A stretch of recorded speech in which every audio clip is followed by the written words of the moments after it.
And good morning, everybody, as we welcome you to DMS3000 News Live on this June 21st, 2023.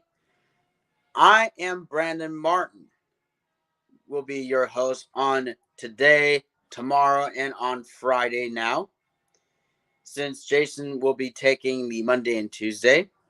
But don't worry, Jason will be back on Monday for the start of your work week. But we're now in the middle of the week right now of Hump Day on Wednesday. As for those folks who don't know who I am, because my name is Brandon Martin, and currently, as mentioned, host of Super Password, announcer for the David3000 Network, along with various game shows, and co-host on other podcasts that I'm a part of with Let's Talk Football. That'll be coming up a little later on in the fall. And basically, PA announcer, co host of the Rant Rate podcast itself. Yeah, you get to know me a lot more in this.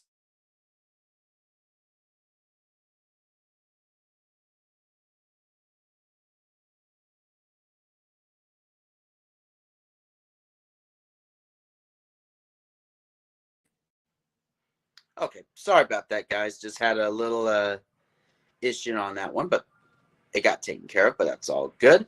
All right, now let's go ahead and get started on the news this for this Wednesday, June 21st.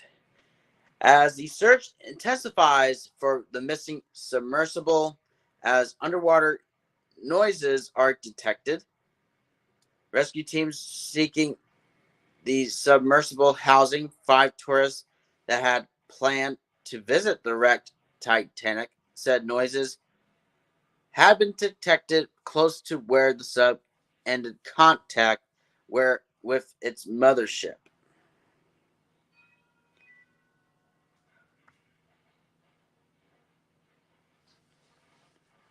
Trump's advantages are huge in 2024 GOP primary right now. President Biden, meanwhile, has seen his approval rating stabilize and is well liked among Democrats, though he faces challenges with independents and younger voters. Ocean Gate's expeditions to the Titanic were meant to herald a new era for deep sea tourism, but the company's missing submersible has instead underscored the danger these journeys can bring. A federal judge has struck down Arkansas 2021 ban on gender affirming care for transgender youth, calling it unconstitutional and saying the state's experts were motivated by ideology, not science. An economics professor at Middlebury College and her undergrad research assistants have been tracking access to abortion care since 2009. These maps show the dramatic changes in the past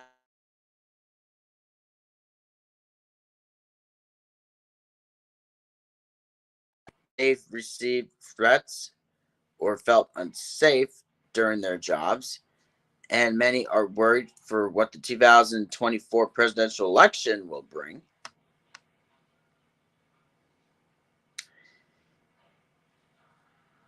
Physician Abraham Verghese reflects on a defining moment in 1985 when one of his terminally ill patients reminded him to follow his dreams. The United Kingdom has been struggling with a cost of living crisis since 2021.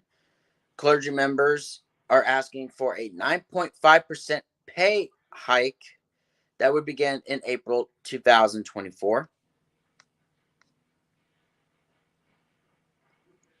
An international missions rescued both occupants of a sunken submersible off the coast of Ireland in 1973. With just 12 minutes to spare, the men had spent 3 days in darkness and silence. The president's son agreed to plead guilty to 2 misdemeanor tax offenses. He also charged with a felony firearm offense, for which he agreed to enter a pretrial diversion agreement. The controversial social media celebrity is accused of using a lover boy ploy to gain control over women who were then forced to make pornography, according to prosecutors. Imposter scams are top U.S. fraud right now. Con artists are using new technology to get real-time information, plus voice cloning and caller ID, spoofing to make it even harder to tell truth from fiction. Magic the Gathering partnered with Fantasy's most iconic book series and inspired a bidding war over a special The One Ring card so fierce it make Gollum blush. The Egyptian suspects face charges that include participation in a criminal organization, manslaughter, and causing a shipwreck. 26 of the 41 known victims were burned to death, and the remainder shot or stabbed at the prison in Tamara, about 30 miles northwest of the Honduran capital of Tegucigalpa, police said. A surge in violence this year has killed 128 Palestinians and 24 people on the Israeli side so far, according to a tally by the Associated Press. Diseases like Alzheimer's and Parkinson's spread through the brain like a forest fire. A new study suggests how the fire starts.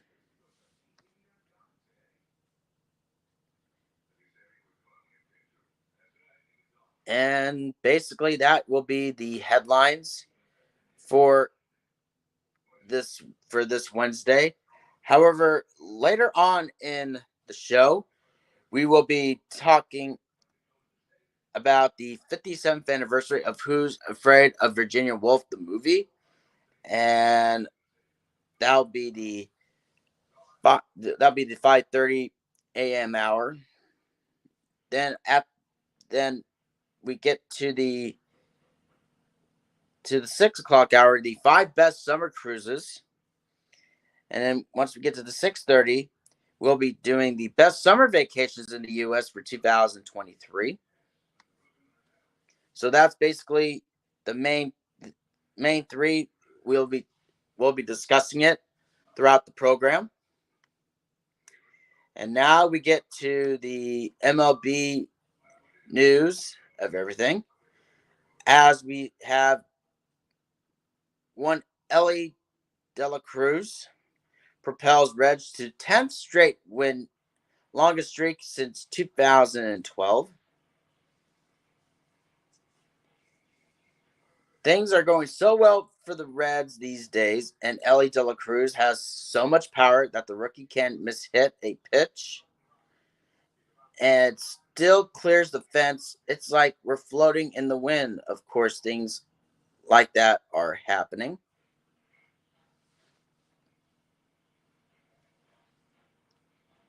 Then Ohtani trade, unlikely. We hope he's here for a long time, says Angels GM, which Perry Minasian said Tuesday, which is yesterday, that the club doesn't intend to trade two-way superstar Shohei Ohtani before the trade deadline because of where they are in the standings. The Angels entered the day with a 41-33 record, having won 11 of the 14. And Minasian was asked, and if the playoffs began today, here's how they look in the halfway point of this regular season. we have a large enough sample size to reflect on the standings of what the postseason bracket would look like if the playoffs begin today. There have been good surprises. Teams like the Reds, the Rangers, the Marlins, the Orioles, and the D-backs have performed beyond even the most optimistic of projections. On the other side, teams such as the Cardinals, Mets, and Padres, who either haven't gotten things going or are in such a big hole that the playoffs feel unlikely. Here's a look at what the postseason would look like if it opened today. Basically, the byes are going to be the Tampa Bay Rays and the Texas Rangers. Wild card series matchups, the Angels and the Twins. The New York Yankees and the Baltimore Orioles. Just missed the Houston Astros. Half game out.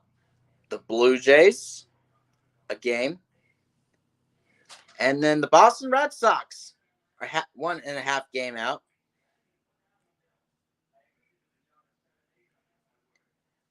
For the division series matchups, either the Angels will be the Angels or the Twins facing the Rangers. It would have been the Orioles or the Yankees would be facing the Rays. For the National League, would be the Atlanta Braves and the Arizona Diamondbacks will be having a bye. For the Wild Card Series matchups, the Los Angeles Dodgers against the Reds. We have the San Francisco Giants and the Miami Marlins. 2 games out would be the Philadelphia Phillies, and the same with the Milwaukee Brewers. Potential division series matchups, either the Dodgers or the Reds would be facing the Diamondbacks. Either the Giants or the Marlins would be facing the Atlanta Braves. And the Giants win 9 straight as Jock Peterson walks off against the San Diego Padres.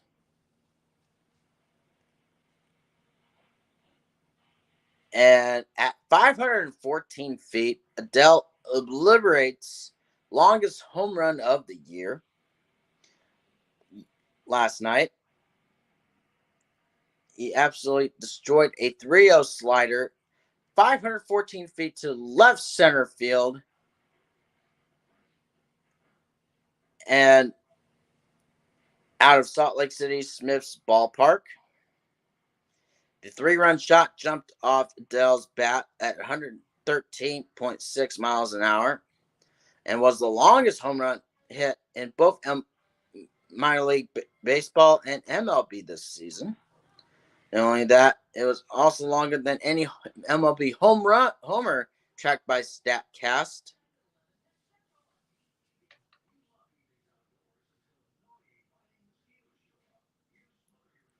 And we have Victor Wembanyama holding a baseball is amazing.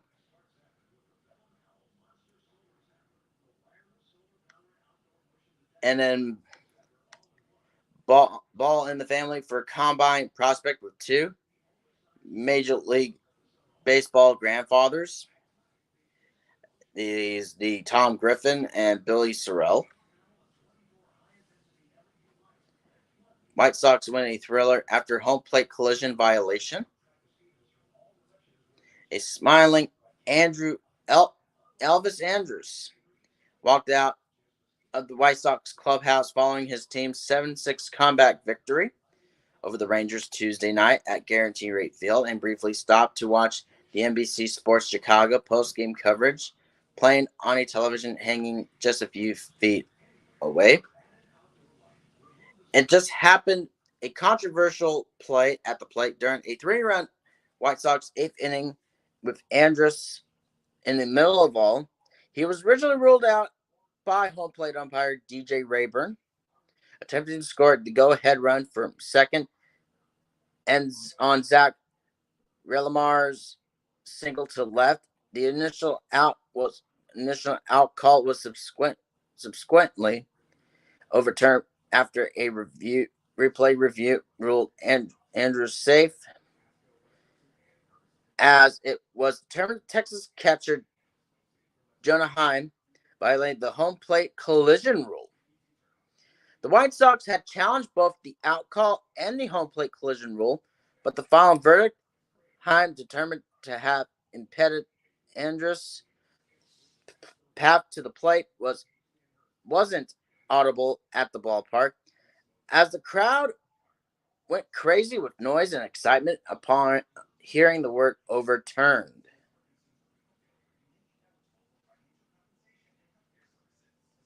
And yeah, basically,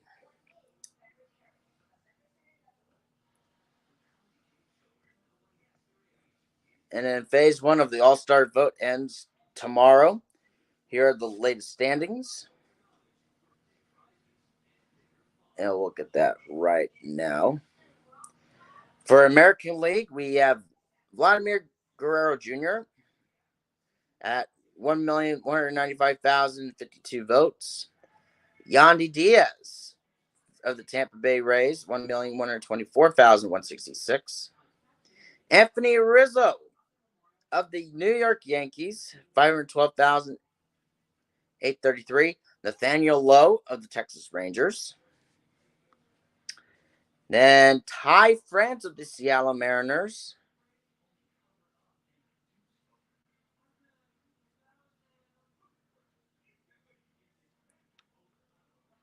That's basically the top 5 from the American League.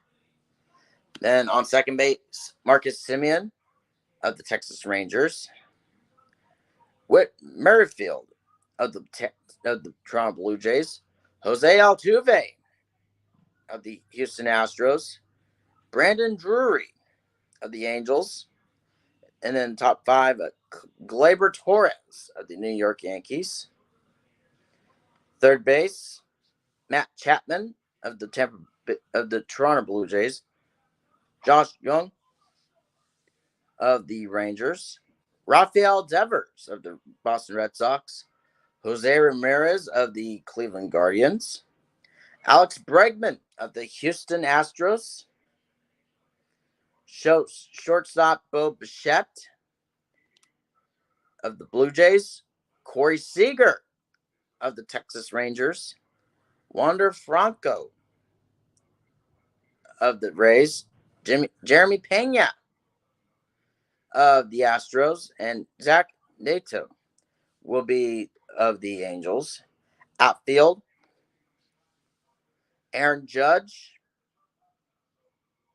Mike Trout, Randy Arozarena, Jordan Alvarez, Kevin Kiermaier, George Springer, Adolis Garcia, Masataka Yoshida, and Dalton Varsho. Catcher Adley Rutschman, Salvador Perez, Jonah Heim, Alejandro Kirk, and Martin Maldonado. Designated hitter are Shohei Ohtani, Brandon Belt, Robbie Grossman, Harold Ramirez, Corey Wilkes. For National League for first base, Freddie Freeman, Matt Olson, Pete Alonso, Paul Goldschmidt, and Trey Mancini. Second base, Luis Arez, Ozzy Albies, Nolan Gorman, Miguel Vargas, Tidro Estrada. For third base, Nolan Arenado, Austin Riley, Max Muncy, J.D. Davis, and Manny Machado. For shortstop, Orlando Arcia, Francisco Lindor, Xander Bogaerts, Matt McLain, and Trey Turner. Outfield, Ronald Acuna Jr., Mookie Betts, Corbin Carroll, Lourdes Gurriel Jr., Juan Soto, Fernando Tatis Jr., Michael Harris II, Nick Castellanos, and Marcell Ozuna. Catcher, we have Sean Murphy, Will Smith, JT Realmuto, Francisco Alvarez, and Elias Diaz. Designated hitter are JD Martinez, Bryce Harper, Travis D. Arnold, Jorge Soler, and Christopher Morel.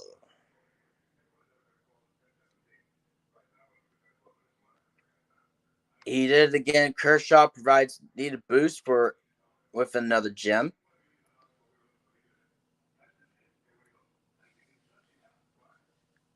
And Garrett Cole strutted off the Yankee Stadium mound after striking out the side in the 7th inning on Tuesday evening, which is yesterday evening. As he did so, he wagged his right index finger at the Mariners bench. It was a response to some extracurricular jawing. Hicks helping O's weather Mullins' absence.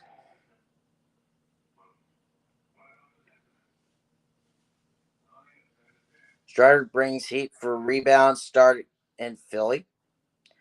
Astros ace Valdez steals show in Verlander's homecoming. Yankees sense breakthrough with Judge's injury. Cardinals Giants to play at oldest professional ballpark, which is at Rickwood Field in Birmingham, Alabama, former home of the Necro League's Birmingham Black Barons, where Willie Mays once played, will play the special regular season game on June 20th of 2024. And then Stroman sinks Bucks for a 7th straight win. Crawford Arroyo carries Sox to 6 straight wins. Tracking Arez pursuit of 400. 1 for 4 night drops him to 398. J-Ram strengthens his all-star case with bat and glove versus the A's. Notable standouts during day 1 of the MLB Draft Combine. Number 39 draft prospect Davis inspires comparisons to Cargo. Kikuchi defense at their best in shutout win. Players of the week, Ohtani and Harris, honored. 10 trade chips of where they might land. Winker wears the cheese after his first homer with Crew. And yeah, basically that will do it for the MLB news, as we're already getting close to nearly 6 minutes in the 5:30 mark, as we'll go ahead and take a commercial break, as we will come back with the 57th anniversary of Who's Afraid of Virginia Woolf, the movie, and we'll have that for you right after this break. So don't go anywhere, folks. We'll be right back. Could switching to Geico really save you 15% or more on car insurance? Is Ed Too Tall Jones too tall?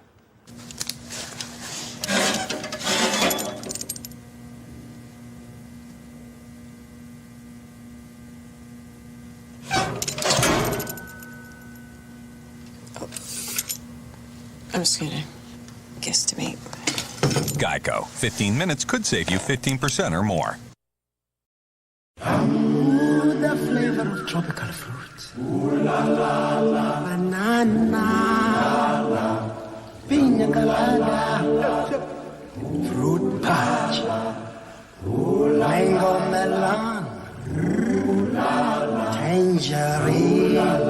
This is paradise. So full of life. Save us.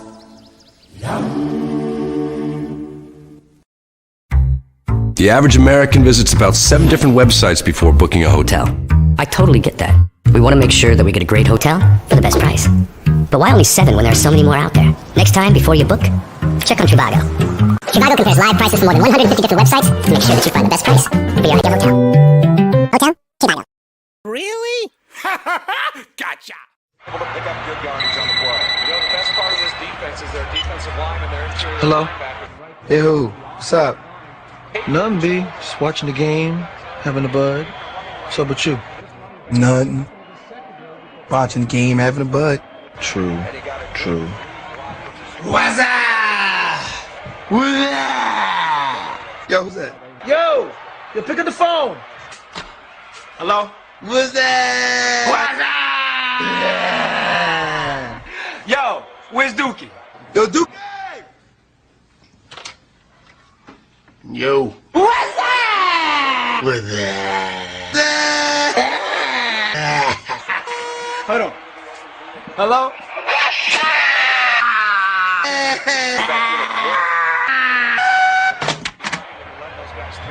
So what's up, B? Watching the game, having a bud. True. True. I'll take a Whopper. Do you desire your pyrotechnically prepared beef to be customized with the addition or subtraction of key ingredients? No onions, extra pickles. And do you wish to be transformed into a two-dimensional character with yellow skin?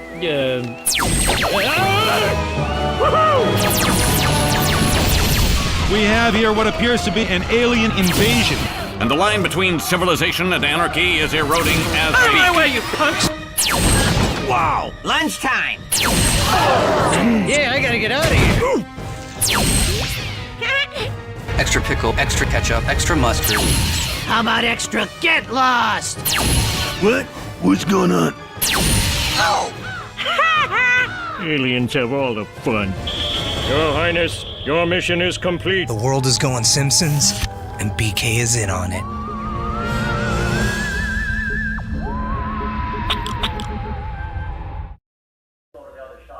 I know. All it takes is a touch-tone telephone for you to play Phone Jeopardy at home. And every time you call Phone Jeopardy, you could even win the $1,000 daily prize or the $10,000 grand prize. Okay, you left out phone, Jeff, just so you know. Where? How to get that point across. Here we go, we're speeding along, here we go. 24 hours a day, 7 days a week, and immediately you'll be playing the new, easy Phone Jeopardy. I like the way the card stopped in the middle of all of that, but that's okay. And to start you on your way to winning big, we've included questions from recent Jeopardy shows. Here's a 100... You want to show me the next card too, John?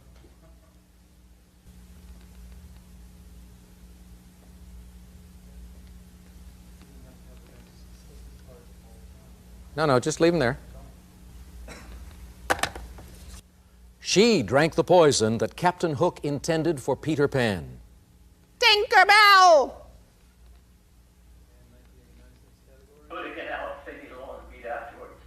Fuck 'em.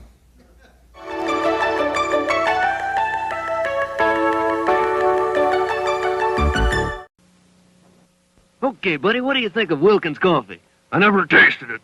Now, what do you think of Wilkins? The 57th anniversary of Who's Afraid of Virginia Woolf?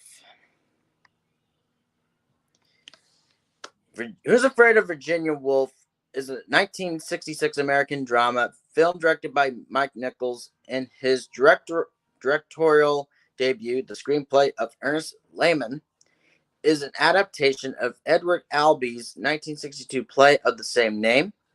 It stars Elizabeth Taylor as Martha, Richard Burton as George, George Siegel as Nick, and Sandy Dennis as Honey.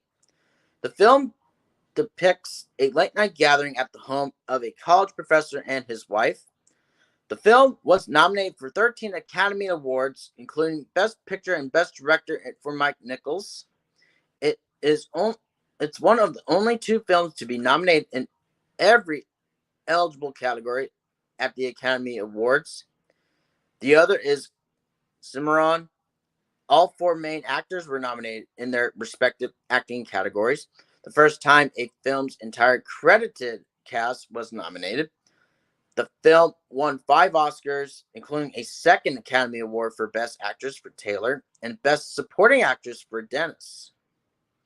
In 2013, the film was selected by the Library of Congress for preservation in the United States National Film Registry as culturally, historically, and aesthetically significant. George, an associate professor of history at a small New England college, and his wife Martha, the daughter of university president, return home drunk from a party. Martha has invited a young married couple she met at the party for a drink. The guests arrived, Nick, a biology professor, and his wife, Honey, just before 2:30 a.m. As the four drink, Martha and George engage in scouting verbal abuse in front of Nick and Honey. The younger couple is first embarrassed and later entangled. Martha angers George by telling Honey about their son, who will celebrate his 16th birthday the next day.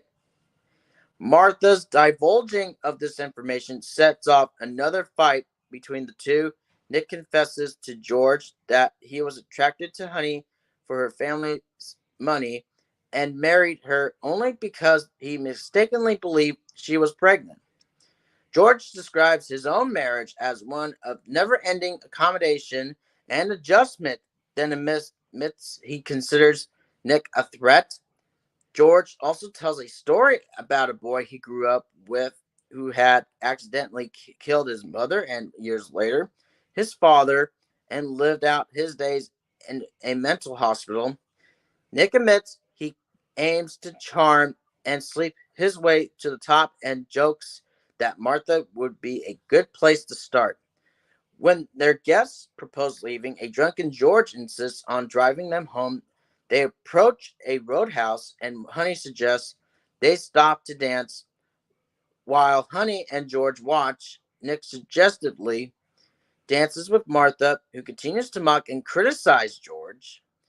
George unplugs the jukebox and announces the game is over. In response, Martha alludes to the fact he made his parents like the protagonist in his unpublished novel, prompting George to attack Martha until Nick pulls him away from her. George tells the group about a second novel he has written about a teacher and his wife who married her because of her false pregnancy and family money. Honey realizes Nick told George about their past and runs from the room.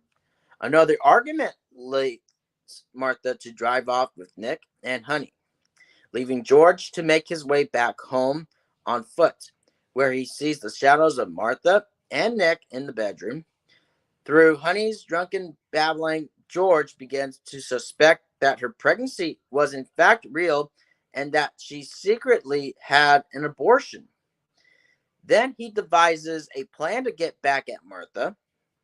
When Martha accuses Nick of being sexually inadequate, he blames his performance on the liquor he had consumed. Martha and George argued about their son, and George announces he has received a telegram saying their son has been killed in a car accident. As Martha begs George not to kill their son, Nick realizes the truth. Martha and George had never been able to have children and filled the void with an imaginary son. George explains that their one mutually agreed upon rule was to never mention the son to anyone else, and that he killed him because Martha broke that rule by mentioning him to Honey. The young couple departs quietly, and George and Martha are left alone. As the day begins to break outside, George starts singing the song Who's Afraid of Virginia Woolf? And Martha responds, I am, George, I am, while the two hold hands. And Agnes Flanagan as Roadhouse waitress was uncredited. Then Frank Flanagan as Roadhouse manager was also uncredited on that one. Edward Albee's 1962 play was replete with dialogue that violated the standard moral guidelines for movies at the time, including multiple instances of goddamn and son of a bitch, along with screw you, up yours, monkey nipples, and hump the hostess. It opened on Broadway during the Cuban Missile Crisis, and audiences who had gone to the theater to forget the threat of nuclear war were shocked by the provocative language and situations they had not seen before outside of experimental theater. The immediate reaction of the theater's audiences, eventually voiced by critics, was that Albee had created a play that would be a great success on Broadway, but could never be filmed in its current form. Neither the audience nor the critics understood how much the Hollywood landscape was changing in the 1960s, and that could no longer live with any meaningful production code. In bringing the play to the screen, Ernest Lehman decided he would not change the dialogue, and that had shocked veteran theater goers in New York only 4 years earlier. Despite serious opposition to this decision, Lehman prevailed. The choice of Elizabeth Taylor, at the time regarded as one of the most beautiful women in the world, to play the frumpy 50-ish Martha, surprised many. But the actress gained 30 pounds for the role when Warner Brothers head Jack Warner approached Albee about buying the film rights for the play.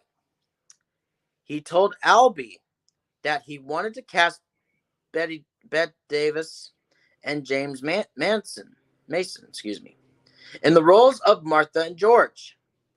In the script, Martha references Davis and quotes her famous "What a dump" line from the film Beyond the Forest. Albee was delighted by this cast, believing that James Mason seemed absolutely right.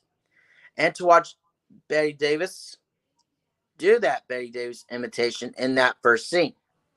That would have been so wonderful. However, fearing that the talky, character-driven story would land with a resounding thud, and that audiences would grow weary of watching 2 hours of screaming between and Harridan and a wimp. Nichols and Lehman cast stars Elizabeth Taylor and Richard Burton. Edward Albee was surprised by the casting decision, but later stated that Taylor was quite good and Burton was incredible. In the end, though, he still felt that with Mason and Davis, you would have had a less flashy and ultimately deeper film. As filming began, the Catholic Legion of Motion Pictures, formerly the Catholic Legion of Decency, issued a preliminary report that if what they heard was true, they might have to issue Virginia Woolf with the once dreaded condemned rating. Although they promised to wait to see the film, the Motion Picture Association of America followed with an even stronger statement, warning the studio without promising to wait for a screening that if they were really thinking of leaving the Broadway play language intact, they could forget about getting a seal of approval. Most of the film's exteriors were shot on location at Smith College, Northampton, Massachusetts. Nichols insisted on this for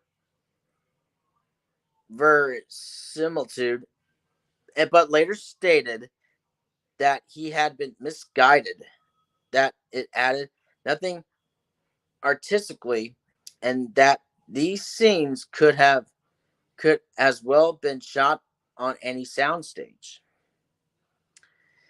The film's music is an original score by Alex North at the time of the film's release. Warner Bros. Records released a Gatefold 2 LP record soundtrack album set that included the entire film's dialogue as the deluxe edition 2 record set. The music was issued as a 1 LP release that featured 11 tracks of North's score. The film adaptation differs slightly from the play, which has only 4 characters. The minor characters of the Roadhouse owner, who has only a few lines of dialogue, and his wife, who serves a tray of drinks and leaves silently, were played by the film's gaffer, Frank Flanagan, and his wife, Agnes. The play is set entirely in Martha and George's house. In the film, one scene takes place at the Roadhouse, one in George and Martha's yard, and one in their car. Despite these minor deviations, however, the film is extremely faithful to the play. The filmmakers used the original play as screenplay, and aside from toning down some of the profanity slightly, Martha, screw you becomes got you. Virtually all of the original dialogue remains intact, although a major monologue by Martha is cut. Nick is never referred to or addressed by name during the film or the play. Warner Brothers studio executives sat down to look at a rough cut without music, and a Life magazine reporter was present. He printed the following quote from one of the studio's chiefs: "My God, we've got a $7 million dirty movie in our hands." The film was considered groundbreaking for having a level of profanity and sexual implication unheard of at that time. Jack Valenti, who had just become president of the MPAA in 1966, had arranged to update the old production code.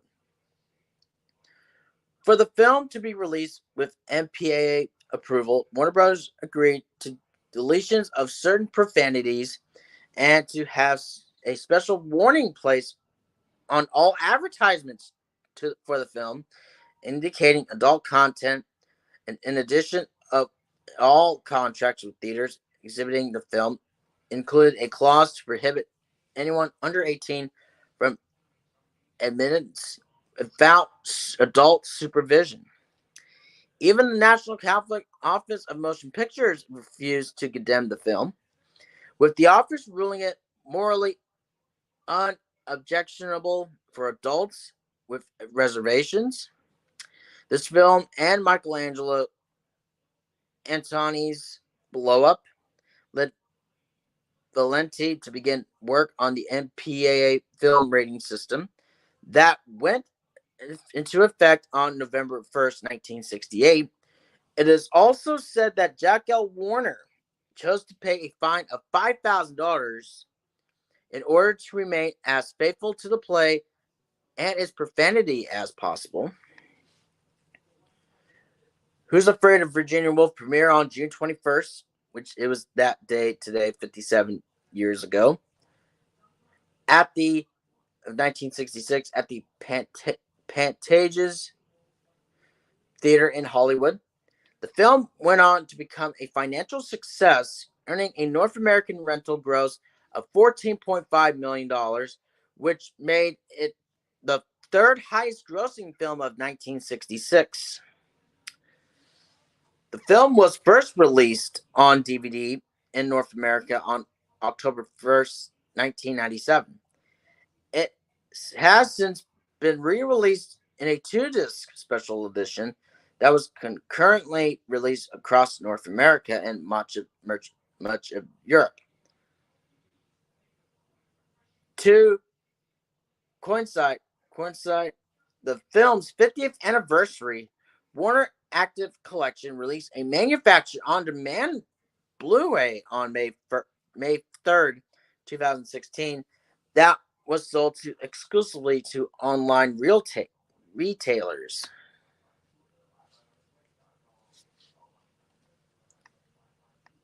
And basically that is the overall of Who's Afraid of Virginia Woolf, film from June 21st of 1966. I mean, personally, I haven't seen it, but for those who wants to see it, please do so. Since we do have some time before we go into another hour in the show, let's go ahead and check out the weather forecast on the Weather Channel throughout the whole United States, as basically in this my hometown, where we're going to get to the upper 70s today. So far right now, it's at 47 in my hometown of Oregon.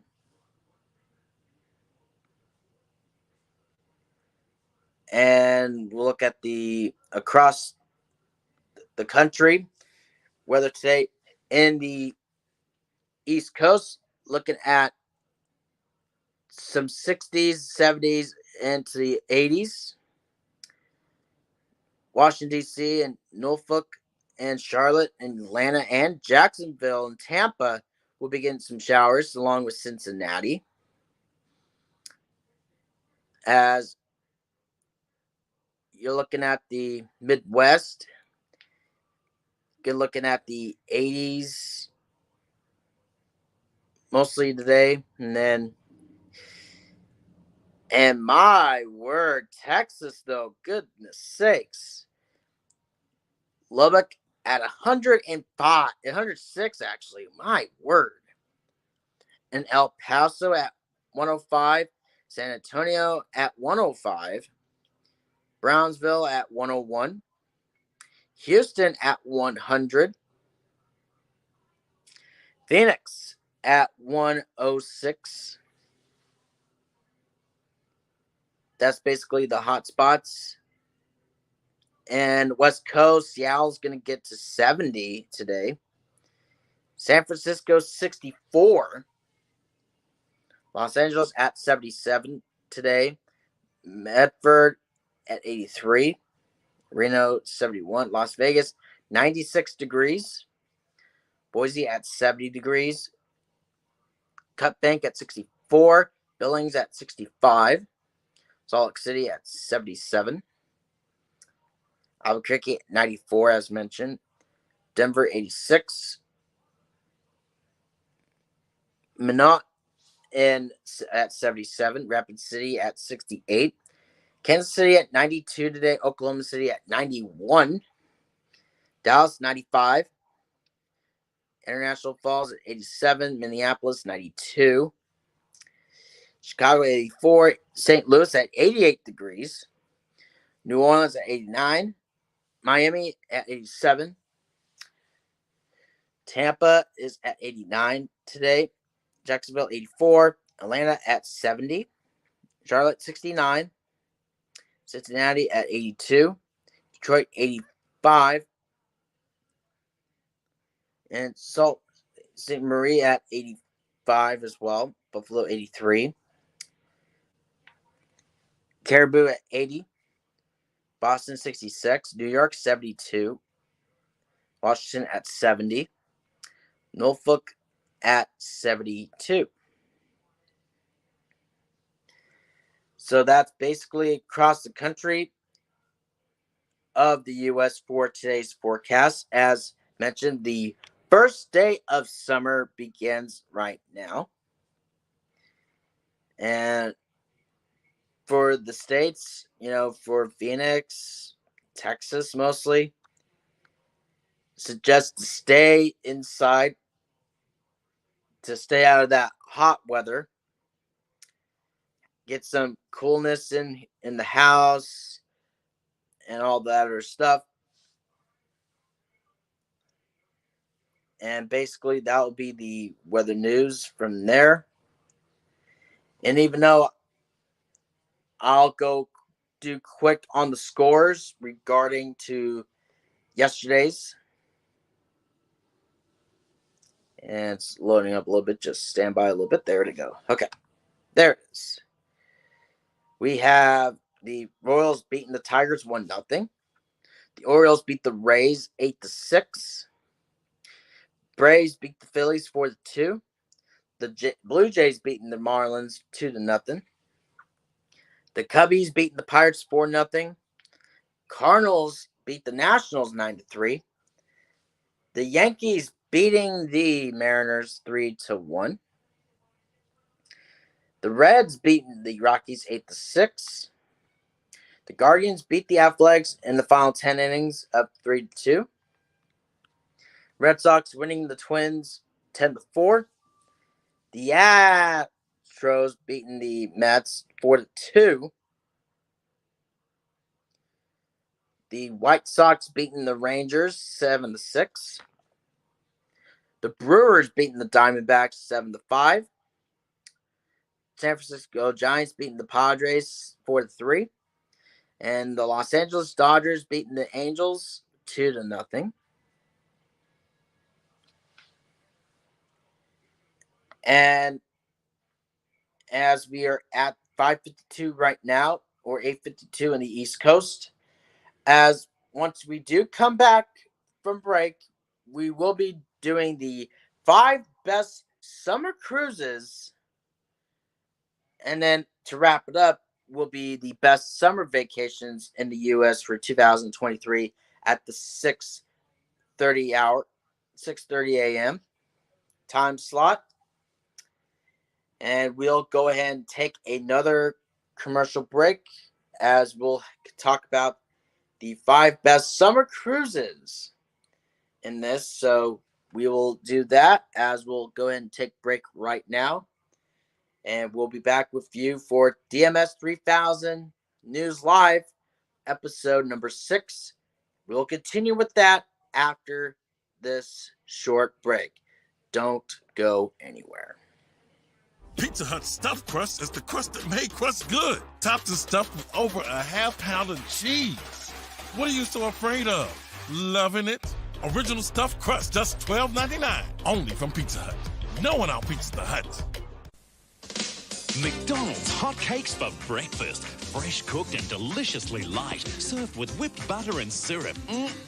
Moorish. And only $1.95. Snack time, McDonald's. Snack time.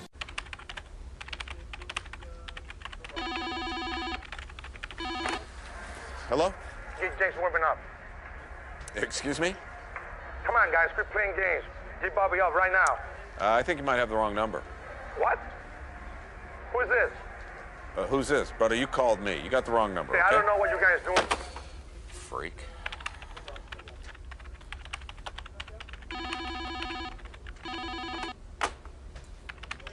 This is Brad. He's using Roadrunner High-Speed Online to play along with Game Show Network's Lingo on GSN.com. He got it for just $34.95 a month for 6 months. Brad hasn't left his room since. When Brad signed up for Roadrunner, he was entered to win a 51-inch Sony high-def TV. And they're trying to deliver it now. Hey, Brad, open the door. Sign up for Roadrunner today. You'll save money and have a chance to win one of these great Sony prizes from Game Show Network. At Cheez-It, we expect a lot from our cheese. Knock, knock. Who's there? Interrupting cheese. Interrupting? Cheese! Should have seen that one coming. You should have, because that was... I even told you I was going to be interrupting you.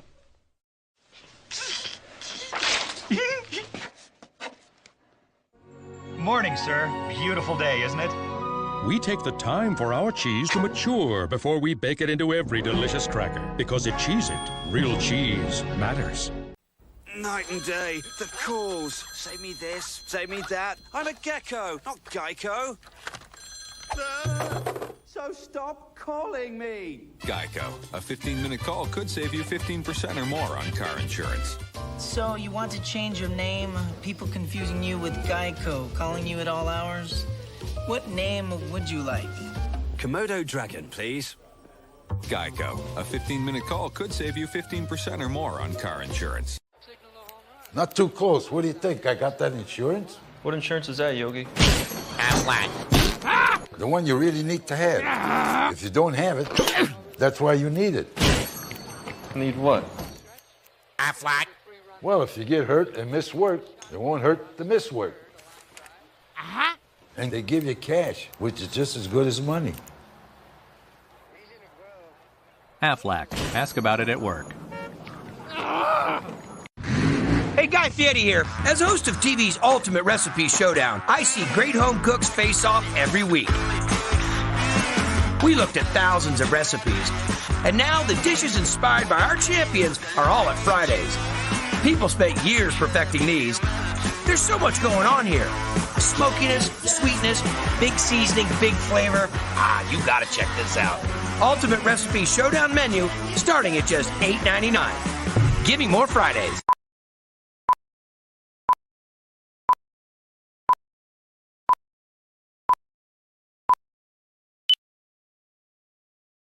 From Has Voices take you in the game of life. What job will you choose? To start filling my law firm with clients and stop filling your faces with donuts. Now get out! I'm definitely going to be a lawyer. But watch out for life surprises. Whoa, I'm having twins. Congratulations! It's twins! Anything can happen in the game of life from Hasbro Gaming. Here's 2 more. Good luck with that.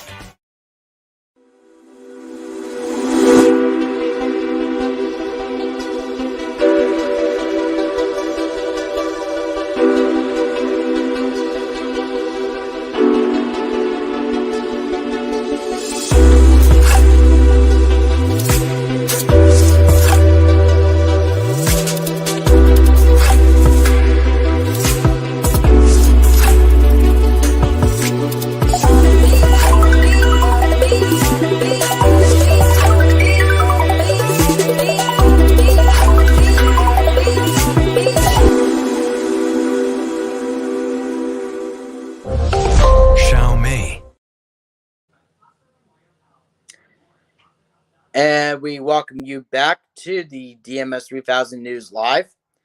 Once again, I'm Brandon Martin, your host for today, tomorrow, and on Friday. And I forgot to mention that on the YouTube live chat, Tom Willis. Hello, good morning to you, Tom. So we'll go ahead and get started with the 5 best summer cruises. In this, as we first start off with this first one, which is Alaska.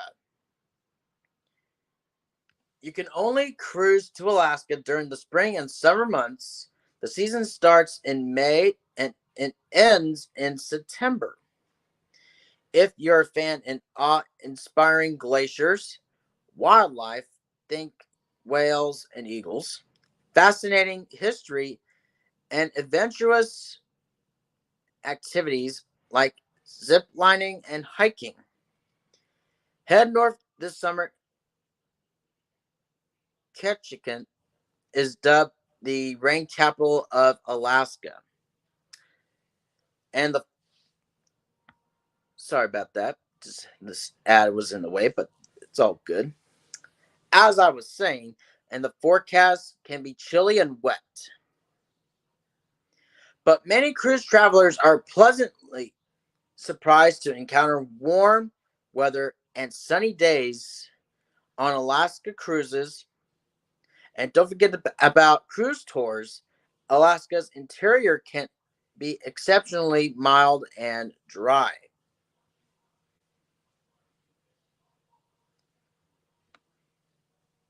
Baltic would be our next one. If you want to see Europe without the record-breaking high temperatures, a Baltic cruise can be the perfect summer sailing. You'll visit the major cities of Scandinavia and Russia. Highlights typically include an overnight or two in St. Petersburg, with a few days in between for relaxing on board. These cruises aren't for travelers who just want to relax.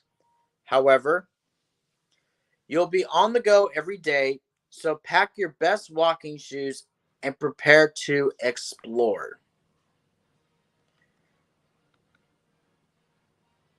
And we'll look at the Alaska cruises. And basically we'll go and move on to our next summer cruise, which is Bermuda. If golf, beaches, shopping, or naval history is your thing, choose a Bermuda cruise when the weather is warm. Most ships will spend 1 or 2 nights docked in port, giving you plenty of time to experience the island and enjoy the nightlife. Bermuda is a good choice for travelers who want to mix sightseeing and active pursuits with sunbathing. Just be warned that hurricanes do occasionally cross the island's path. So if you do want to travel to Bermuda, just again, as mentioned on there, hurricanes do occasionally cross. So be safe on that. Be really careful if you do want to book your summer cruise to Bermuda.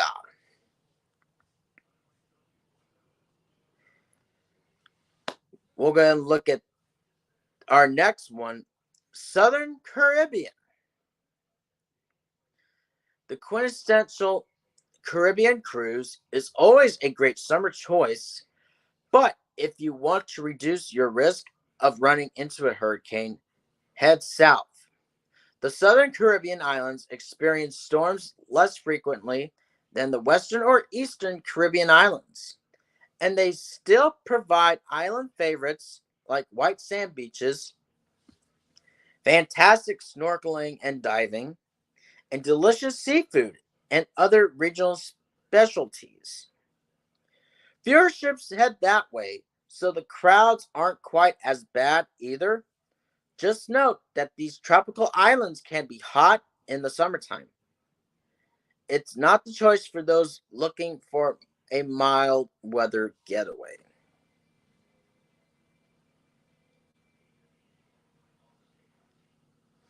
And now we look at our final one, the Arctic. Want some adventure this summer and don't mind the cold? Grab a parka and your camera and sign up for a cruise north of the Arctic Circle. You'll be rewarded with endless sunlight views of wildlife, polar bears, reindeer, and more, and unique landscapes. You'll only find sailings June through September, and if you want to go as far north as you can, stick with July and August when the ice retreats. Mainstream cruise lines do bring their creature comforts to the icy north, but opt for a more bare bones expedition vessel if you want to push farther with a crew of naturalists. And for Arctic cruise tips, let's look at that now.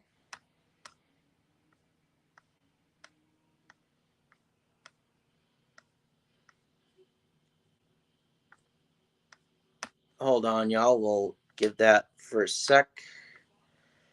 Okay. There it is. All right. Narrow your sights. The Arctic covers such a huge area that you'll have to decide which region you want to explore. Each one offers a slightly different experience for convenience and soft adventure. Sailing along Norway coast into the Arctic Circle might be more suitable for more intrepid adventurers. Opt for an expedition sailing off the beaten track.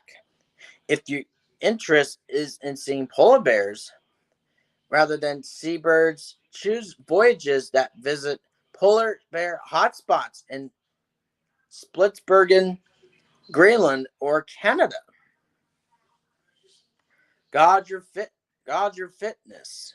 If you plan to sail on an expedition ship, where most adventures ashore consist of zodiac excursions or hiking trips, make sure you're reasonably fit, as this can be physically challenging. The terrain is often uneven. If you have to be fit, basically, for fitness wise, and if you're basically, yeah, let's just say obese, then it's not the trip for you. But all that aside, pack appropriately. For mainstream ships, the dress code on board is similar to what you'll find on other sailings, though more practical outdoor wear is needed for trips ashore. For expeditionary voyages, on board dress tends to be casual. Each company provides advice on what to take for zodiac excursions, and some provide heavy-duty jackets. As a general rule, dress in layers with waterproof and windproof trousers and jackets. Waterproof gumboots. Check with your cruise line in advance to see if you can rent them. Inner soles to keep your feet warm. Thermal underwear, gloves, basically a 2 pair, and a hat. And don't forget your camera and binoculars. And travel responsibly.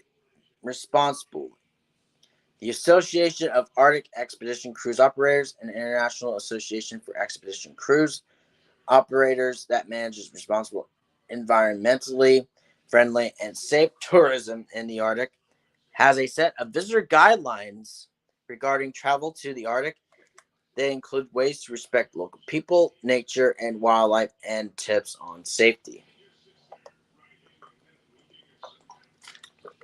Excuse me, I just had to take a water on that one. I had to clear my throat, though. But that's basically the 5 best summer cruises in this one. Since we have some time on hand, let's look at the national holidays of June 21st.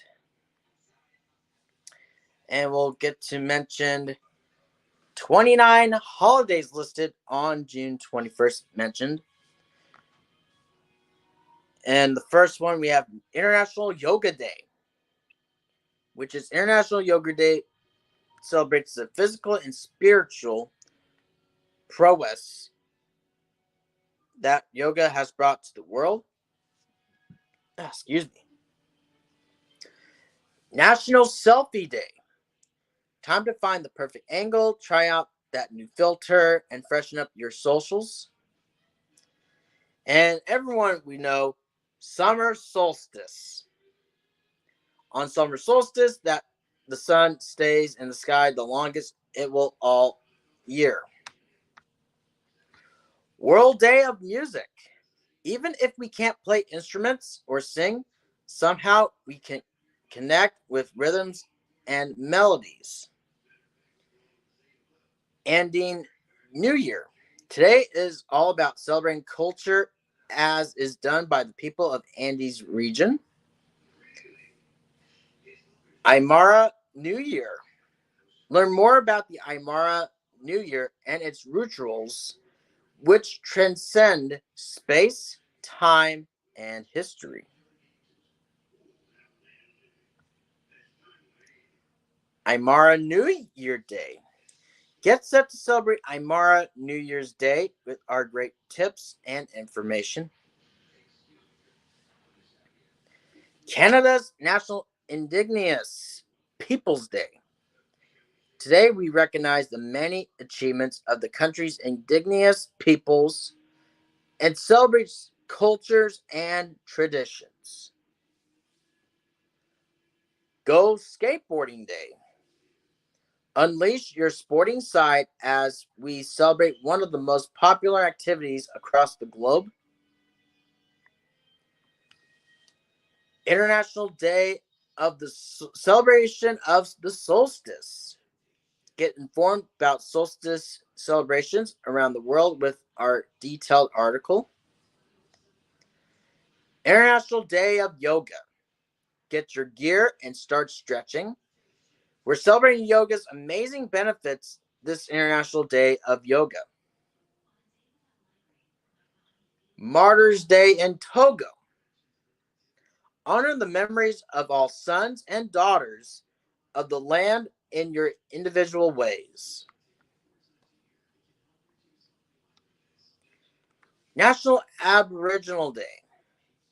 Learn about the contributions of the Indigenous Peoples of Canada with our detailed article. National Arizona Day.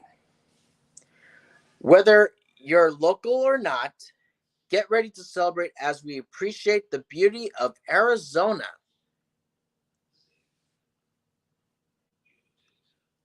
National Cookie Dough Day. Indulge your cravings with some cookie dough on National Cookie Dough Day. National Day of Indigenous People. Join us in celebration of this day, which honors the unique culture of Indigenous people. National Day of the Gong. Ring a gong, ring a gong. It's National Day of the Gong. National Daylight Appreciation Day. Spend an extra hour outside on National Daylight Appreciation Day. If it's hot in your area, then I wouldn't suggest you go out. Same with mentioned earlier with National Arizona Day, because it's going to be a sizzling one outside for Arizona. So that would not be suggestible for you in this case for people who are in Arizona.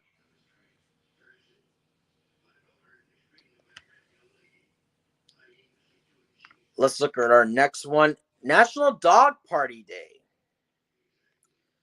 You're invited to the woof woof party of the year. Be sure to bring a friend. National Peaches and Cream Day. It's that time of year where we indulge in this traditional and delicious summertime dessert. National Seashell Day. You know it's summer, where you can sink your feet in the sand and admire seashells.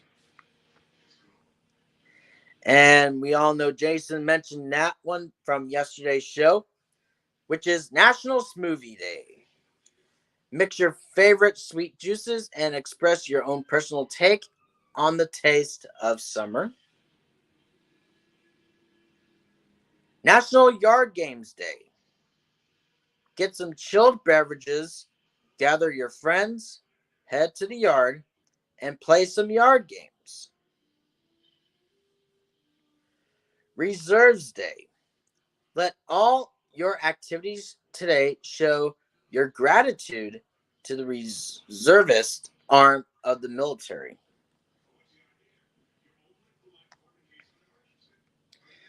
Shades for migraine. Grab your boldest pair of sunglasses and show that you care about this worthy campaign.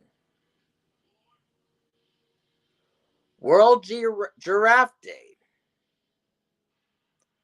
Join us this World Giraffe Day as we dedicate the longest day to the tallest animal. World Humanist Day.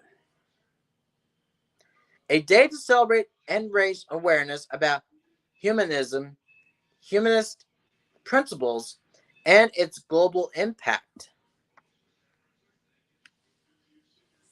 World Hydrography Day. Hydrography Day. Put on your diving gear and join hydrographers as they unravel the mysterious topography that's underwater. And we do wrap it up with World Motorcycle Day. Become a part of this enthusiastic activity and see how you develop a sense of freedom. So basically, that is the national holidays will be taking place on June 21st of 2023.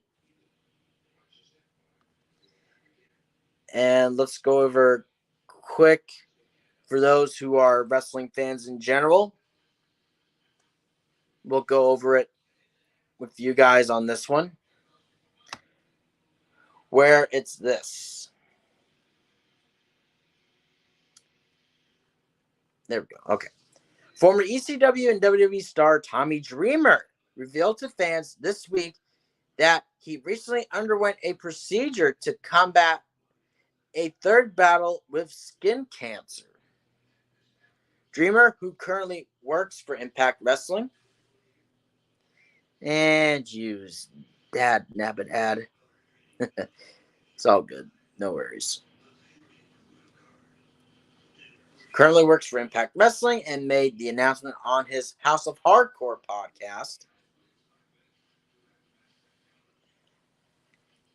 Scary when they tell you that you have cancer and it's the best form of cancer, but you have to get removed for this. Dreamer said, according to reports, they're able to cut it out. It's called Mohs surgery. I've had it before. I've had it here on my chest. I have had it on my head. And now I have a bigger one on my head, which you're looking at is the grossness of 42 stitches. I had 23 outside and 19 inside. Ugh. Ugh, yeah, that is bleh on that one. You don't feel it when they're cutting you. It's weird. They number your whole head. The weirdness of it is they have to cauterize your stuff so you could smell your skin burning.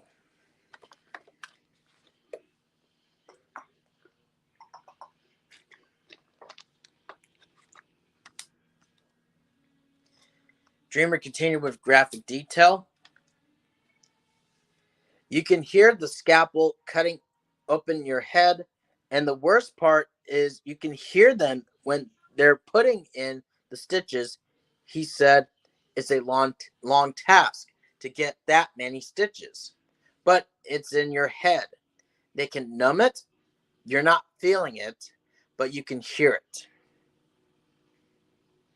You don't feel it, but you can hear it going into your skin and the tightening of the thread.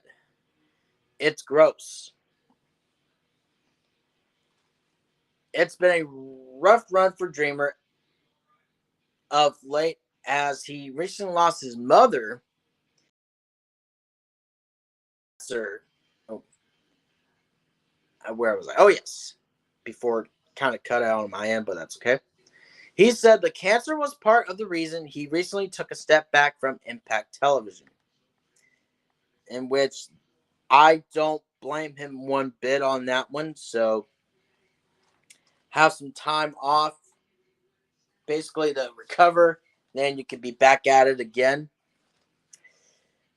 Yeah, that sucks. That Tommy Dreamer, for the third time, having skin cancer, which he mentioned it. He had it on the chest. He had it on his head. Now, second time on his head as well. So, that sucks. It really is. Hopefully you do recover it there, Tommy. And hopefully your recovery goes well for this.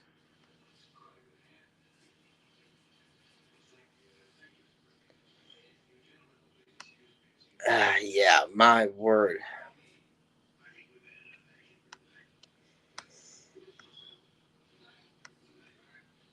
But yeah, that's basically regarding to Tommy Dreamer of having skin cancer once again.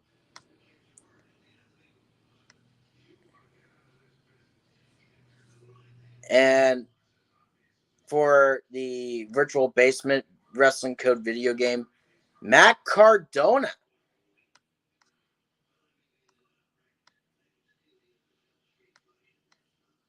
Matt Cardona has signed on to be a part of the video game of the Wrestling Code. He has appeared in WWE video games as Zack Ryder. First official in-game appearance was SmackDown vs. Raw 2009 in 2008. And video released on Twitter, Cardona stated that he will not be downloadable content and he will be available at launch. A release date for the game has yet to be confirmed. Always ready. And hold on, y'all. And this computer's slow as heck, is being a pain in the neck on that one. So, little apologies in advance there, folks. But yeah, Matt Cardona will be in the Wrestling Code Virtual Basement video game, which is really interesting, I gotta say.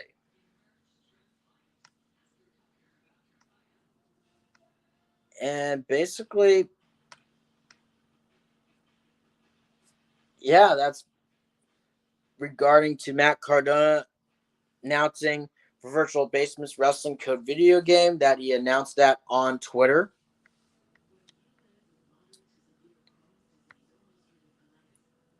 And basically, yeah, that'll do it as coming up in the last 30 minutes of the program for this last story with the best summer vacations in the United States for 2023, which we'll talk more about that once we get there.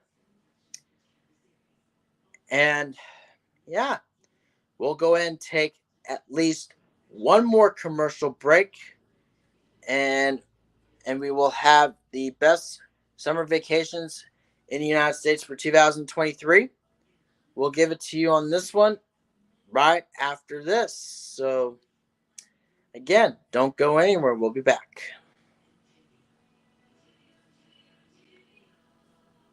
Could switching to Geico really save you 15% or more on car insurance? Is Ed Too Tall Jones too tall?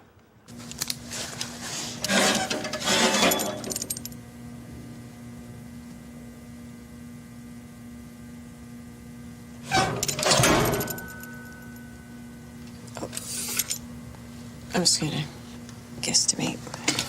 Geico. 15 minutes could save you 15% or more. Ooh, the flavor of tropical fruit. Ooh la la la. Banana. La, la. Pina colada. Fruit punch. Ooh, la, mango melon. Ooh, la, la. Tangerine. La, la, la. This is paradise. Ooh, la, so full of life. Save us. Yum. The average American visits about 7 different websites before booking a hotel. I totally get that. We want to make sure that we get a great hotel for the best price. But why only 7 when there are so many more out there? Next time, before you book, check on Trivago. Trivago compares live prices from more than 150 different websites to make sure that you find the best price for your ideal hotel. Hotel? Trivago. Really? Gotcha! Able to pick up good yardage on the play. You know, the best part of this defense is their defensive line and their interior Hello? linebackers. Hey, who? What's up? Nothing, B. Just watching the game, having a bud. What's up with you? Nothing. Watching the game, having a bud. True. True. What's up? What's up? Yo, who's that? Yo, pick up the phone. Hello? What's that? What's up? Yo, where's Dookie? Yo, Dookie! Yo. What's up? What's that? Hold on. Hello?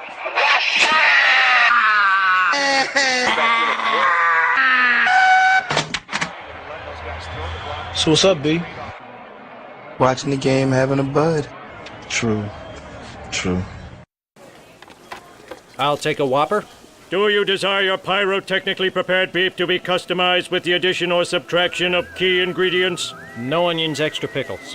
And do you wish to be transformed into a two-dimensional character with yellow skin?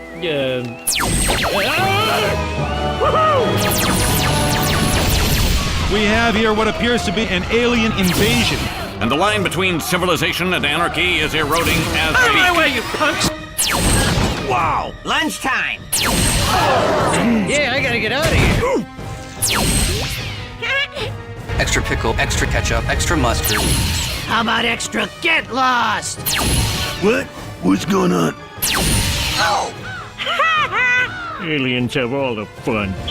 Your Highness, your mission is complete. The world is going Simpsons, and BK is in on it.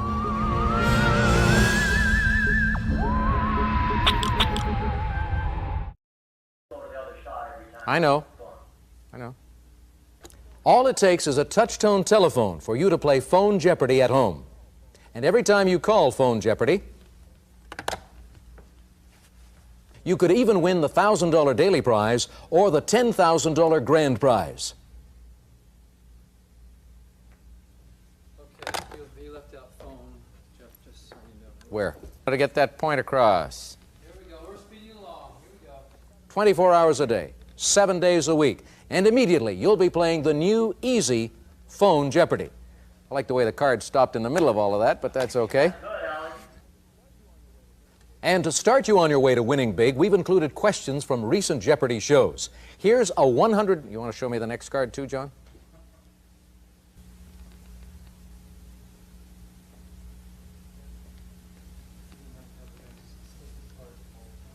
No, just leave them there. She drank the poison that Captain Hook intended for Peter Pan. Tinkerbell!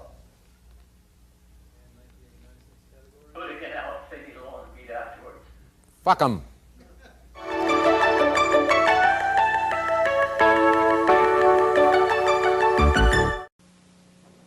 Okay, buddy, what do you think of Wilkins coffee?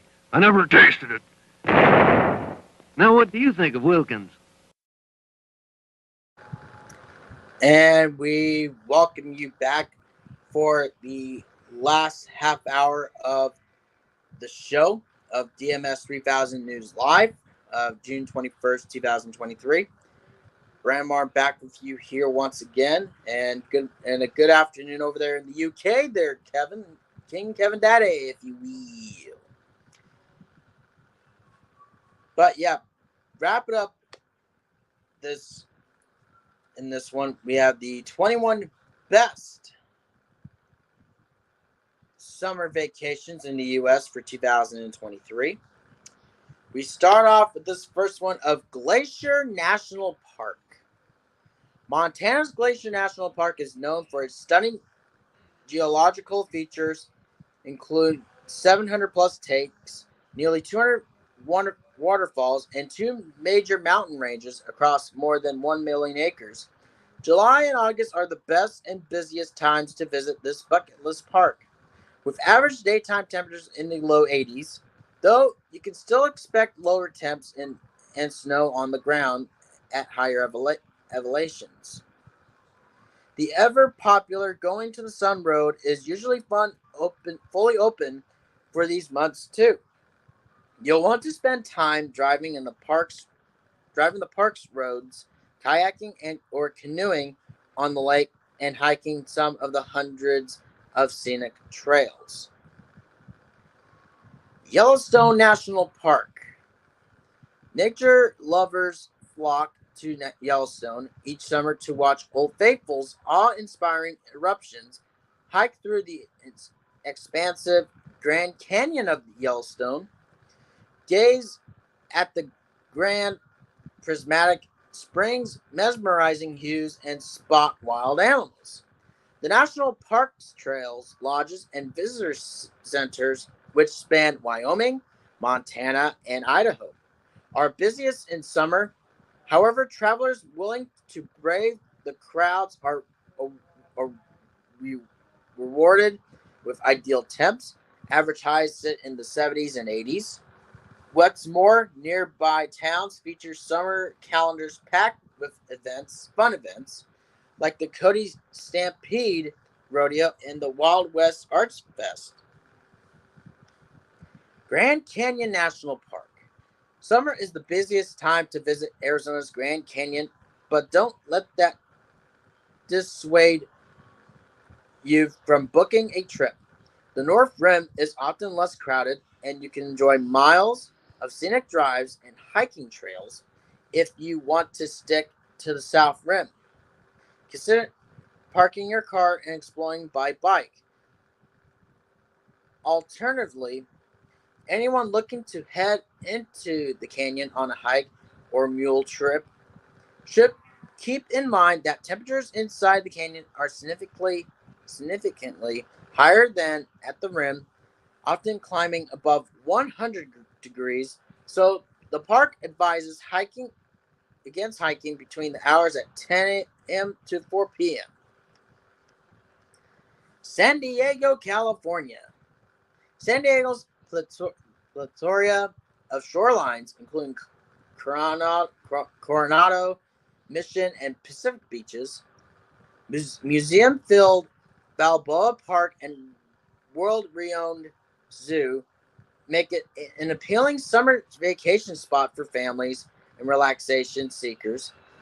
Plus, San Diego's is home to high regard dining and drinking scene that includes authentic Mexican cuisine and more than 150 craft breweries. To get a true taste of the city, enjoy a meal in Little Italy or La Jolla, or sign up for a beer or food tour. For the near perfect weather, visit in July or August after a cloudy weather of June gloom has passed. Grand Teton National Park. Spellbinding beauty, challenging rock climbing routes, relaxing floating excursions, and numerous trails attract travelers to this Wyoming National Park for a summer vacation. The roughly 310,000 acre Grand Teton National Park is also an affordable getaway. Campsites abound, and visitors can avoid pricey park dining by stocking up on food at a grocery store in Jackson Hole before entering the park, or splurge a little at some of Jackson Hole's best restaurants. A morning pastry at Persephone Bakery is a must. Before or after hitting the trails.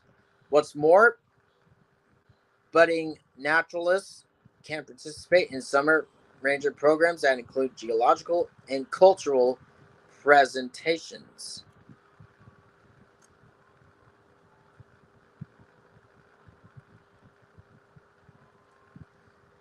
San Francisco, California. Bay Area summers are foggy and chilly compared to other parts of the country. Highs don't go beyond the upper 60s, while lows rarely reach the mid-50s. However, these temperatures lend themselves well to exploring outdoor attractions like Muir Woods National Monument, the iconic Golden Gate Bridge, and garden-filled Golden Gate Park. You'll also find that San Francisco hosts a plethora of summertime events, including San Francisco Pride, the Fillmore Jazz Festival, and San Francisco Giants baseball games at Oracle Park. Bar Harbor. Bar Harbor, Maine is a tranquil paradise praised for its coastal beauty, and it comes alive in the summer with pleasant highs in the 70s, the gateway to Acadia National Park. The town draws travelers who love to hike, bike, boat, and soak up the area's stunning scenery. Meanwhile, Bar Harbor's Main Street is home to shops including Maine's oldest bookstore, ice cream parlors, art galleries, pubs, and restaurants serving New England classics like lobster rolls and clam chowder. Meanwhile, a stroll along the shore path is the perfect post-meal activity. This next one, Adirondacks. With activities like hiking, camping, and canoeing, the Adirondack. I'll probably get that one correct, but it's okay. It's like a 6 million acre summer camp, and with long summer days and temperatures in the 70s and 80s, you'll be able to experience all the region has to offer. New York's 46ers, the state's 46 peaks at 4,000 feet or higher keep adventurous hikers busy, while more than 3,000 lakes like Saranac, excuse me, Lake Champlain offer essential summer activities like boating and kayaking with a scenic backdrop. In the evening, bed down in one of the local historic lodges or opt for canvases digs at a campground or glamping site. Seattle. Seattle sees its best weather this time of year with less rain and warmer temperatures. Highs average in the 70s, but summer is also the most popular time to visit. Grab a cup of the city's famous coffee and head to Discovery Park or Olympic Sculpture Park to enjoy views of the mountains and water surrounding the city. You can also explore the arts scene, including the Julie Garden and Glass, sample goodies at Pike Place Market, and visit the iconic Space Needle. Outer Banks, a quintessential family vacation spot. The Outer Banks fills to the brim in summer with beachgoers looking to relax. Activities for kids and teens abound in this North Carolina destination, including fishing, windsurfing, boogie boarding, and kiting adventures like kite boarding, hang gliding, and classic kite flying. Meanwhile, travelers interested in U.S. history appreciate the Outer Banks' significance as the Wright brothers' first flight site, and where Roanoke Island's colonists mysteriously disappeared. What's more, there are numerous lighthouses to discover, and the beaches are wide and clean. Hilton Head.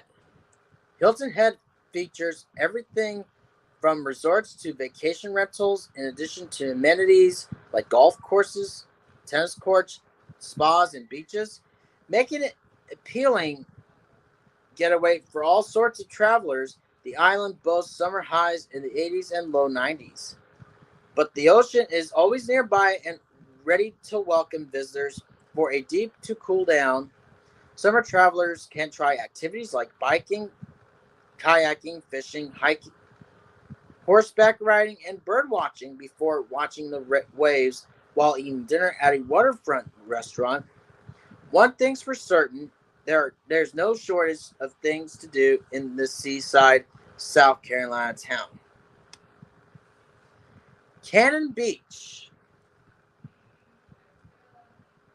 Though summer, especially July and August, is the high season for this Oregon locale, you can spread out along several beaches that feature everything from tide pools to alluring rock formations to waves, ideals for surfing. Plan your summer vacation for June for a chance to spot migrating gray whales and tufted puffins nesting on Haystack Rock. End the day with a craft beer at one of the local breweries and a meal at a cozy cedar shingled restaurant in town. Book early if you plan to make this your next vacation destination as hotels fill up quickly. Zion National Park. Utah's first national park welcomes scores of outdoorsy types every summer, and for good reason. It's the best time of the year for the park's iconic water hikes like the Narrows.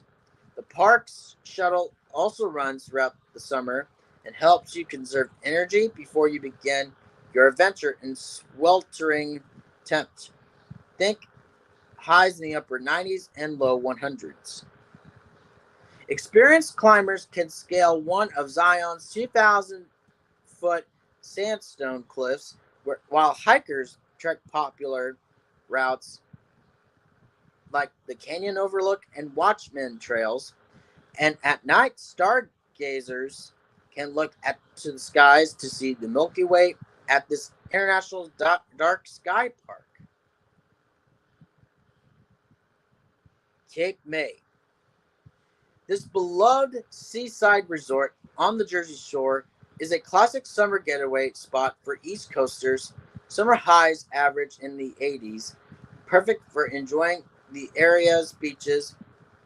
Try Steger Beach for volleyball, the Cove for surfing, and Sunset Beach for scenery. And don't forget to stop for some ice cream along the Cape May Promenade. When you had enough of the sand, take a tour of the Victorian homes in the area. Visit the historic Cape May Lighthouse or stroll and shop through the quaint Washington Street Mall. What's more, summer brings festivities like family crafts shows, concerts, and Cape May Restaurant Week. Great Smoky Mountains National Park. Occupying more than 520,000 acres, Great Smoky Mountains National Park is an affordable summer getaway perfect for outdoor enthusiasts. The national park, which also charges a small parking fee upon entry, straddles the Tennessee-North Carolina border and boasts impressive waterfalls, top-notch fishing, scenic drives, and exciting hikes, including 71 miles of the Appalachian Trail. With evening temperatures in the 60s and 70s, is an excellent place to camp. Stop by any of the 4 visitor centers to brief yourself on some park history, pick up trail maps, and check out ranger-led programs. Mount Rainier National Park. Washington State's Mount Rainier National Park is a perfect summer destination for exploring the great outdoors with plenty of opportunities for hiking, viewing wildlife, and photography. Compelling features here include an active volcano, the park's namesake, waterfalls, and impressive trails.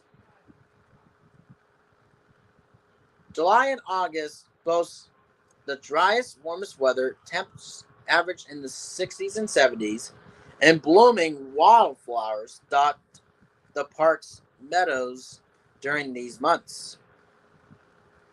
These perks make summer a popular time to visit, so plan to come midweek or early morning if you're looking to avoid crowds. Chicago. Chicago's Millennium Park proves particularly alluring during summer with futuristic art and architecture and a smorgasbord of free concerts and exhibitions. Be sure to swing by Wrigleyville to check out the neighborhood's namesake baseball stadium. Grab a Chicago-style hot dog and watch MLB Chicago Cubs play.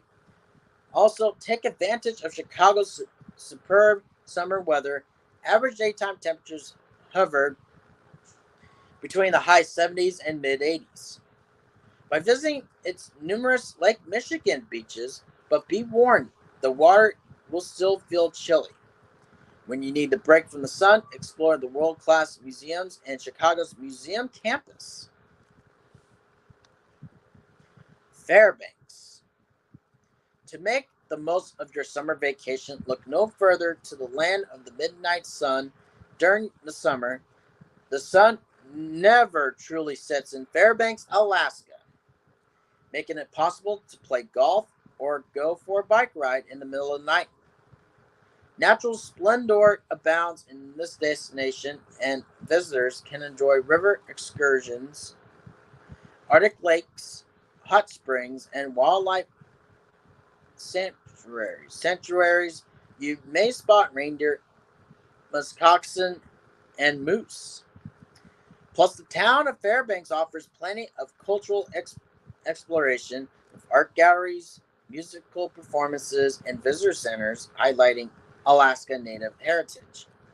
Plan a late August trip for a chance to see the Northern Lights. Portland, Maine. A quaint coastal city, Portland, Maine, attracts travelers looking for balmy temps ranging from the 50s to the 70s and a laid-back vacation and leisurely walk through the Old Port District, which features cobblestone streets, dining spots, and charming boutiques. And a brewery tour should be on your list of things to do. And nothing says summertime like a trip to one of the nearby beaches. Don't forget to try some of Maine's delectable seafood, either your own or during a food tour before you leave. Boston. Boston appeals to travelers of all types come summertime. With average daytime temps in the 70s and 80s, Fenway Park welcomes baseball lovers. The Freedom Trail invites history buffs to a scavenger hunt of historical sites, and the North End neighborhood of Faneuil Hall Marketplace beckon to foodies. Visitors can also idle in some of the city's lush parks and gardens, check out numerous breweries, or plan their trip around one of several summer events, such as Boston Harbor Fest and the Boston Hong Kong Dragon Boat Festival. And we wrap up this last one of Cape Cod, a family-friendly New England vacation spot. Cape Cod, Massachusetts charms visitors with its colorful clam shacks, cozy cottages, swanky resorts, and beautiful national seashore, which stretches 40 miles Coast Guard Beach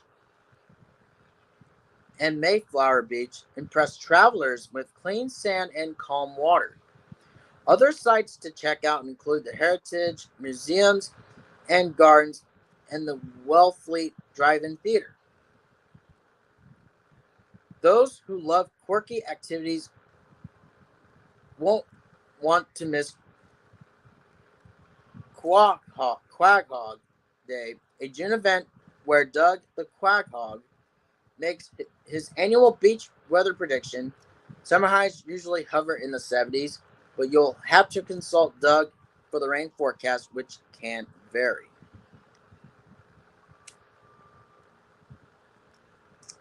And yes, good morning, David.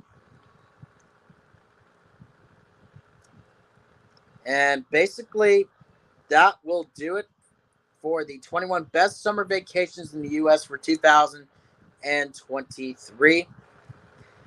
As coming up next after this, we will be having Snowman in the Morning with Cole Johnson at the 10 o'clock hour. And then after this, we have game shows lined up for you this go around. We have none other than Super Password is coming as well, along with the Summer Extravaganza part number 3. Oh, hey, David. Good morning. Hey, Brendan. How's your first show going? It actually went pretty good, I gotta say. What were the things? So I just looked. Oh, what was that? Oh, had technical issues on your end, but that's okay. What was the stuff you talked about on this episode? I woke up like 10 or 15 minutes ago. Oh, it's all good. But yeah, basically what I talked about on this was basically, I'll look at my banner right now. I talked about the 57th anniversary of Who's Afraid of Virginia Woolf, the movie. Then I also talked about the 5 best summer cruises. And as I've talked about, the best summer vacations in the U.S. for 2023. And I saw you were talking about Boston, which everybody used to go to. Yes. But what about in your area? In Oregon, like, where's the people visit in your area? Well, I know it's, as mentioned on the list, Cannon Beach. What about restaurants or landmarks? I know because I know for a fact there has some local breweries, local restaurants. I know for sure if there's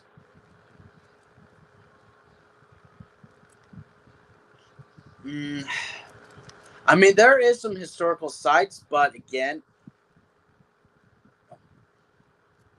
okay, that's all right.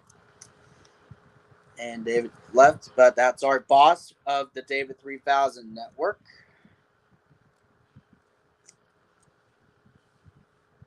But either way, David just came in for a little bit, despite the technical issues on his end. But again, that's okay. But with that being said, thank you for tuning in for the DMS 3000 News Live, episode number 6.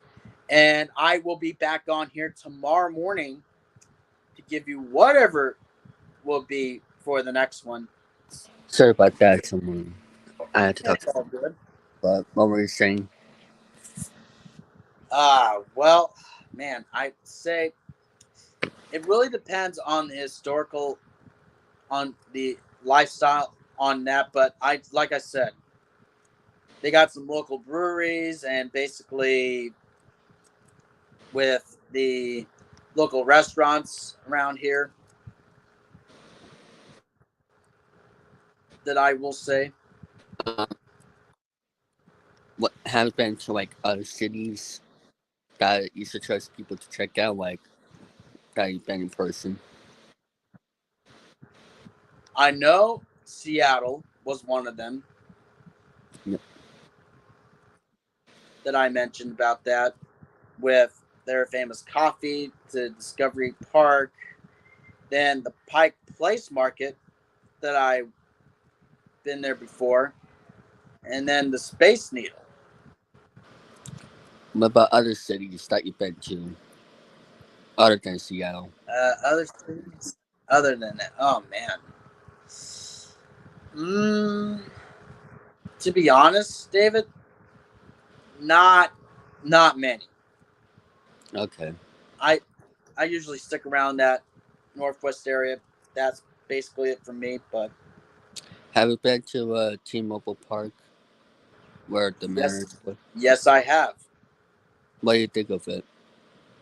I say, to be honest, it's really a great experience. Get to see the M's play every year. That's nice. The experience itself looks great. You got a Dave Niehaus statue. That's very sweet. I'm gonna head out, use some breakfast, and congratulations on your first episode. Thanks, David. I appreciate that. And again, that was our boss, David St. Dennis of the David3000 Network. But yeah, with that being said, once again, thank you very much for watching the DMS 3000 News Live, episode number 6. And coming up next, it will be Snowman in the Morning with Cole Johnson. Snowman is still on vacation, but he will be back on Monday. As Cole Johnson talks about whatever comes into mind for sports and all those other things. And again, with that being said, I will see you guys tomorrow morning for more DMS 3000 News Live.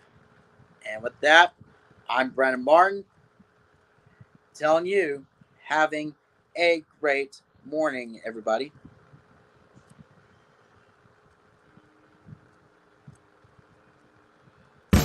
Don't forget to subscribe to the David3000 Network for great more content like this one.